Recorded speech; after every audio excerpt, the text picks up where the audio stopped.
এ ভাই, কেমন করে বুঝাইলে আপনারা বুঝবেন? যারা গালি দিয়েছে তাদের নাম নিশানা নাই। এজন্য হাদিসের ভিতরে আল্লাহর নবী বলেন, আপনি যখন কোন মুসলমানকে গালি দিবেন, গালি দিলে কি হয় শুনেন। আপনি যখন কোন মুসলমানকে গালি দিবেন, এই গালি পাওয়ার উপযুক্ত যদি সে না হয়ে থাকে, এই গালিটা প্রথম আসমানে যাবে, দ্বিতীয় আসমানে যাবে, তৃতীয় আসমানে যাবে, সপ্তম আসমানে যাবে। সকল আসমান জমিন ঘোরার পরে এই গালির উপযুক্ত ব্যক্তি না পাওয়ার পরে আল্লাহ এই গালিটা আবার যে দিয়েছে তার কাছে পৌঁছে দিবে। আমার বাইরের জন্য গালি দেওয়া ফাঁসিকি একটা গুনাহের কাজ। গালি দেওয়া কোনো সভ্য মুসলমানের কাজ হতে পারে না। এই জন্য যারা মুমিন এবং মুসলমান তারা কখনো গালি দেয় না। যারা ফাসিক হয়, যারা গুনাহগার হয়, এদের মুখের ভাষাই থাকে শুধু গালি আর গালি। আসে না নাই?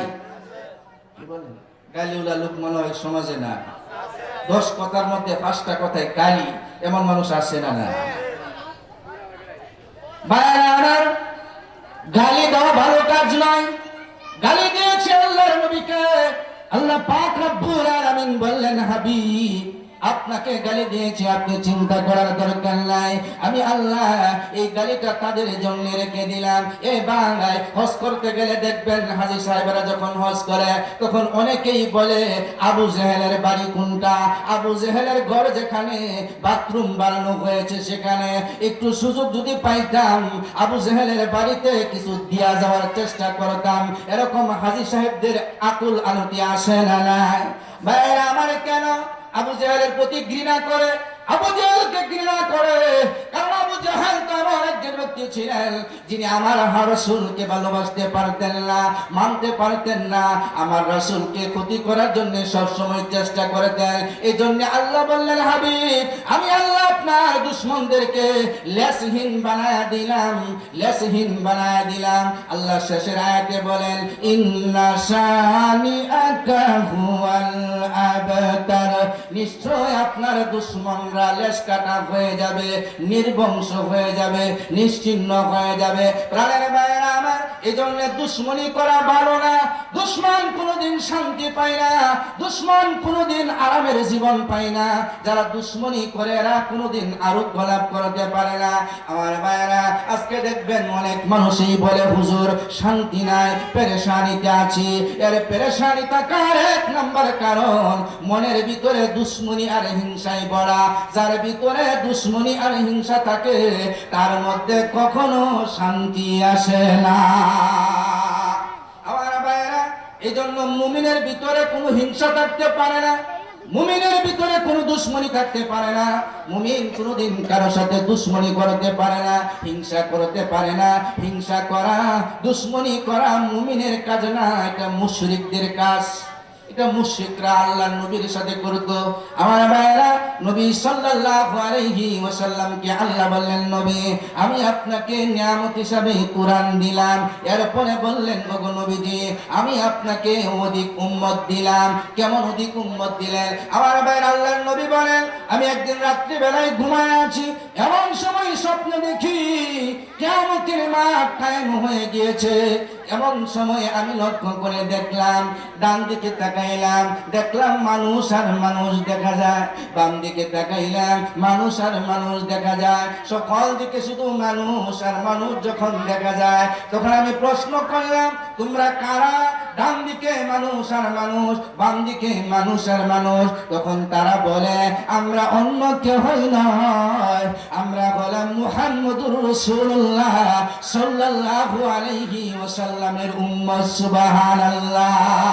ভাইরা আমার, নবী সাল্লাল্লাহু আলাইহি ওয়াসাল্লামের উম্মত আল্লাহ স্বপ্নে দেখায়া দিলেন। নবীজি খুশি হয়ে গেলেন।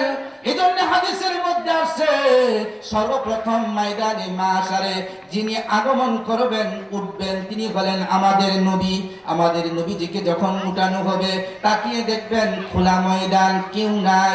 এমন সময় জিব্রাইলকে বলা হবে, ও জিব্রাইল আমি একা, আর কেউ কোনো মানুষ নাই দেখা যায়। জিব্রাইল বলবে, ইয়া রাসূলুল্লাহ অপেক্ষা করুন গো, কিছুক্ষণের মধ্যেই দেখবেন হাসরের মাঠ ভরপুর হয়ে গেছে। সুবহানাল্লাহ। হাসরের মাঠ যখন ভরপুর হয়ে যাবে থরথর করে যখন কাঁপতে থাকবে, এমন সময় আল্লাহ তাআলা সরাসরি যখন নির্দেশ দিবেন, ওমতাজুল ইয়াউমা আইয়ুহাল মুজরিমুন লিমানিল মুলকুল ইয়াউম, ও পাপিষ্ঠরা আজকের এই দিনে তোমরা আলাদা হয়ে যাও। গুনাহগারেরা আলাদা হয়ে যাবে, নেককারেরা আলাদা হয়ে যাবে, ভালো লোক আর খারাপ লোক একসাথে থাকতে পারবে না, আলাদা আলাদা হয়ে যাবে। এমন সময় আল্লাহ বলবে, লিমানিল মুলকুল ইয়াউম, আজকের এই দিনের রাজত্বের মালিক কে? আজকের এই দিনের রাজত্বের মালিক কে? আজকের এই দিনের রাজত্বের মালিক আল্লাহ বলবেন, কেবলমাত্র আমি আল্লাহ। এই জন্য আল্লাহ কুরআনুল কারীমের ভিতরে বলেন, ইয়াউমা লা ইয়ানফাউ মালু ওয়ালা বানুন ইল্লা মান আতাল্লাহা বিকলবিন সালিম। ভাইরা আমার, সেই দিন কোনো উপকারে আসবে না মালু ওয়ালা বানুন, আপনার সম্পদ আর সন্তান, ইল্লা মান আতাল্লাহা বিকলবিন সালিম, কেবলমাত্র নেক কাজ, সুস্থ অন্তর ব্যতীত আর কোনো উপকারে আসবে না। সেদিন নেক কাজ উপকারে আসবে, মাহফিলে এসেছিলেন এটা উপকারে আসবে, চাষটলে বাসটলে রাস্তাঘাটে দোকানদারে যারা ছিল এগুলো উপকারে আসবে না। সেদিন আল্লাহর নবী মুহাম্মদুর রাসূলুল্লাহ সাল্লাল্লাহু আলাইহি ওয়াসাল্লাম ময়দানে মাশরে কিনারায় চলে যাবেন। আল্লাহ পাক বলবেন, হাবিব আমার, আপনার কথা ছাড়া আজকে হাসরের মাঠের বিচার শুরু করা হবে না, আপনি অনুমতি দেন, তখন হাসরের মাঠের বিচার শুরু করা হবে। ইয়াউমা তাকুমুস সাআতু কারিবা ওয়াল হাকিমু রাব্বুন জালিল, ইয়াকুলু আদামু শাফিউল্লাহি নাফসি নাফসি ওয়া ইয়াকুলু নূহু নাজ্জিহুল্লাহি নাফসি নাফসি ওয়া ইয়াকুলু ইব্রাহিম খলিলুল্লাহি নাফসি নাফসি ওয়া ইয়াকুলু দাউদু খলিফাতুল্লাহি নাফসি নাফসি। এইভাবে সবাই যখন নাফসি নাফসি বলবে, ইয়াকুলু নাবিয়ুনা শাফিউনা মুহাম্মাদুর রাসূলুনা উম্মতি উম্মতি উম্মতি। আল্লাহ বলবেন, ক্বালাল জাব্বারু জাল্লা জালালুহু ইয়া ইবাদি লা খাউফুন আলাইকুমুল ইয়াউম ওয়া লা আনতুম তাহজানুন। ও হাসরের মানুষেরা, আজকে তোমাদের কোনো ভয় নাই, কোনো চিন্তা নাই। এমন একজন মহামানব তোমাদের সাথে আছেন, যিনি আমার হাবিব, আমার বন্ধু, তিনি যাই বলবেন সেভাবেই ফয়সালা করা হবে। আমার ভাইয়েরা, বলা হয়েছে, হাদিসের মধ্যে এসেছে, আমার নবী জান্নাতে না যাওয়া পর্যন্ত জান্নাতের গেট খোলা হবে না। আল্লাহর নবী বলেন, আমি ততক্ষণ পর্যন্ত হাসরের মাঠ থেকে যাব না যতক্ষণ পর্যন্ত আমার একটা উম্মত হাসরের মাঠে বাকি থাকে। হুজুর এসে গেছে, এজন্য আমি আর দেরি করার দরকার নাই। ভাইরা আমার, এই সূরা কাউসারের ভিতরে আল্লাহ নবীর শান, মান, ইজ্জত, মর্যাদার কথা বাড়িয়ে দিয়েছেন। এইজন্য আল্লাহ বলেন, ইন্না আ'তাইনাকাল কাউসার, ওগো নবীজি, আমি আপনাকে কাউসার দান করলাম। শর্ত হলো দুইটা, ফাসাল্লি লিরাব্বিকা ওয়ানহার, আপনি নামাজ প্রতিষ্ঠা করুন, কুরবানি করুন। ইন্না শানিআকা হুয়াল আবতার, নিশ্চয় আপনার দুশমনরা পরাজিত হয়ে যাবে। হাদিস পড়েছিলাম, রাসূল বলেন, ইত্তাকিল মাহারিমা তাকুন আবাদান নাস। আবু হুরায়রা রাদিয়াল্লাহু তাআলা থেকে বর্ণিত এই হাদিস। আল্লাহর নবী বলেন, ও আবু হুরায়রা, এদিকে আসো। আবু হুরায়রা যখন নবীর কাছে গেলেন, তখন নবী সাল্লাল্লাহু আলাইহি ওয়াসাল্লাম তাকে আঙ্গুল ধরে ধরে বললেন, ইত্তাকিল মাহারিমা তাকুন আবাদান নাস। ও আবু হুরায়রা, তুমি তোমার নিজেকে হারাম কাজ থেকে বাঁচিয়ে রাখবা। তুমি যদি তোমার নিজেকে সকল হারাম কাজ থেকে বাঁচিয়ে রাখতে পারো, তাকুন আবাদান নাস, তাহলে তুমি মানুষদের মধ্যে সেরা শ্রেষ্ঠ বুজুর্গ হয়ে যাবে। এক মিনিটে শেষ করে দিই। এরপরে নবী বলেন, ওয়ারদা বিমা কাসামাল্লাহু লাকা তাকুন আগনান নাস, তোমাকে আল্লাহ যা দিয়েছে, যতটুকু দিয়েছে, ততটুকুর মধ্যে যদি খুশি থাকো, তাহলে তুমি মানুষের মধ্যে সেরা ধনী হয়ে যাবে।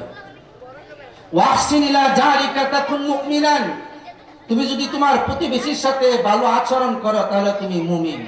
ওয়াহিব্বা লিন-নাসি মা তুহিব্বু লিনাফসিক, তুমি তোমার নিজের জন্য যা পছন্দ করো, তুমি যদি তোমার অপর ভাইয়ের জন্য তা পছন্দ করো, তাকুন মুসলিমান, তাহলে তুমি মুসলমান।